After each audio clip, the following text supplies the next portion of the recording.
Apay gaya makasapulan ng anak mga Bible study. Apay gaya maaramin doon ito nagsali. Apay nag-worship ako ni Apo. Makasapulan nagsali ako ni Apo. Nadamag niyo ba, Beta?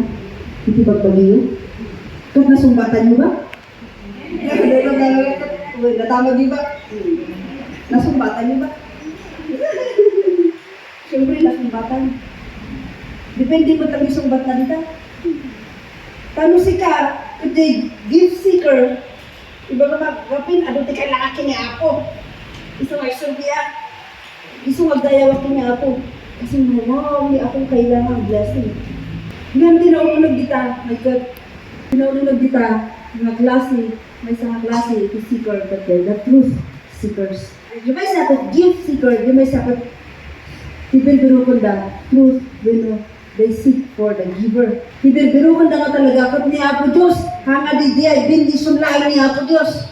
Hala nga rin kabaulan na i-provide ni Apo Diyos ng material na banbanag. Nung nulikat di, dagitoy, dagitinay, seeker, truth seekers, dagitoy di pudlo, nagsipulo, nakayagda, na makipag, di relasyon ni Apo Diyos. Mas importante kadakwada di relasyon na ni Apo Diyos, compared, iji anyaman, na mabalin na i-provide itinubong. Di agad itinubong, well, bendisyon ano deta, ako ni sumar di puna na yung Matthew 6. Hindi tayo, masabong na ron, if we want to become the truth seekers, kanago na dito kabon mo, isunod din?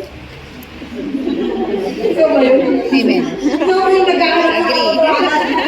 Meron sa inyo dito, lumipas sa trabaho. Meron sa inyo, humingi ng off sa mga boss para lang kumain na ang dito sa lugar. Why? Kasi kaya ito nga makangod. Ito ng sahin ni Apo Diyos. Kaya yung makifellowship kini Apo Diyos. Tayo kurang ti Domingo. Amen. Umalayin ba ti Domingo? Kurang. Diba?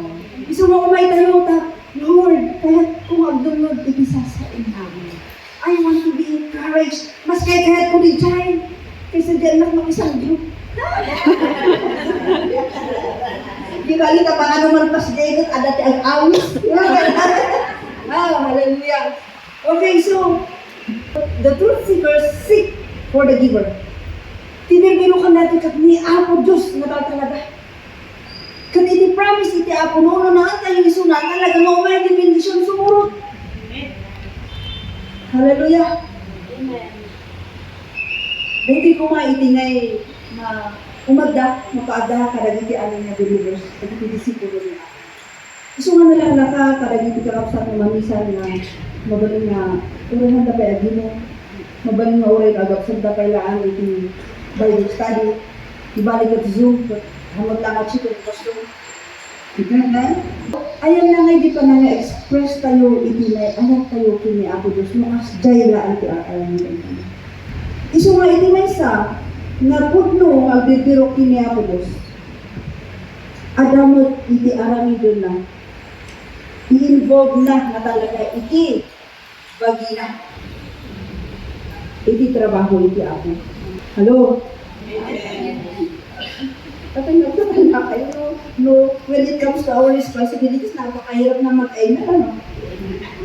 Pero alam nyo, two-way gamin tayo, na mabalingan ni Apo Diyos lang niya. Kadamot iti i-require ni Apo Diyos kung tayo, ni Apo Diyos managayat, wala o problema ito'y. Nung tawatan mo ni Apo Diyos, ipakita yung at ayat yung mo. Hindi naman pwede ang mga relationship with one another. Two-way, dapat. Give and take, diba? At pweso ni Apo Diyos, Diyos tayo tayo. Kag mas nakakaroon nga di deserve our love, our faithfulness, our worship, our service. Tayo sukat Diyos. Asawang tupay na panawang na kantubak lang at ang ka. Ipakitang ti aywan mo pa nag-serving, diba? Huwag nyo na, masaktan kayo man, unang naman na panawan lang ito asawa nyo. Hindi kasi, itibiyag tayo kirabaw tinaga. Ada limitation na. Ada una, ada mauti, di ba? Kaya nga sabi ng iba hindi mo nag-asawa, ito, sabi ng ano, nung baak. Sorry sa mga baak na naman. Ito naman kasi siya, sinabi niya, hindi naman ano, hiniram ko lang. Sabi niya, pure na akong nag-asawa. Pag-asawa ka, panawan na kang tumat lang. Ang anak mo, panawan na kang tumat lang. Sabi ko na, di ba lutuan, basta na panawan na ka. So, pure na piman, mag-asawa ka kayo soon. Mabalo kang tumat lang ka, it's either si Kati, muna nga matay, or so na. O di okay lang mo si Kati muna. Tanong si Kati na udi. Diba? O, di mga anak mo. Pag natapos sa mag-aaral niya, mag-aasawa yan. Iiwan ka nila. Mag-isa ka na lang sa bahay mo. Diba?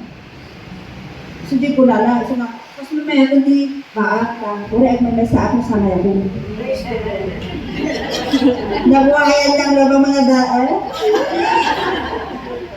Depende na tayo pa nakita tayo niya. Single na smoker yun. Division ko lang niya.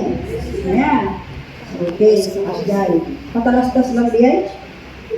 So, ito ngayon.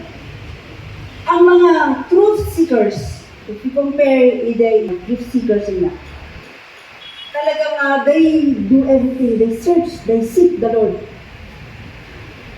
Dagiti na talaga nga firm iti foundation da. Nga umay iti padas. They cannot be shaken. Nakatakdo na naka. No, na dito na gift seekers. Kita nyo, di kuna niya, kuna da nga, give us that bread. Kuna da kini Jesus Christ niya, parang gusto niya, give us that bread. Pero may sinabi si Jesus Christ sa kanila I am the bread that you are looking for. Eat me. Parang gano'n sabi niya. Bakit? Ayaw na nila. Diba? Na-disappoint da. Na-dismayada. Kasi gusto lang nila yung Diyos. Ayaw nilang maglingkod sa Panginoong Diyos. So ano ang nangyari? Yung maraming tao na sumusunod kay Jesus Christ, pimanaw at kaaduan. Pinabati man mo. 12. Naghugas ka lang din may isa. Thousands, in just imagine, thousands, pinaka-saksi, naka-experience, iyan milagro niya po Diyos. But look at that.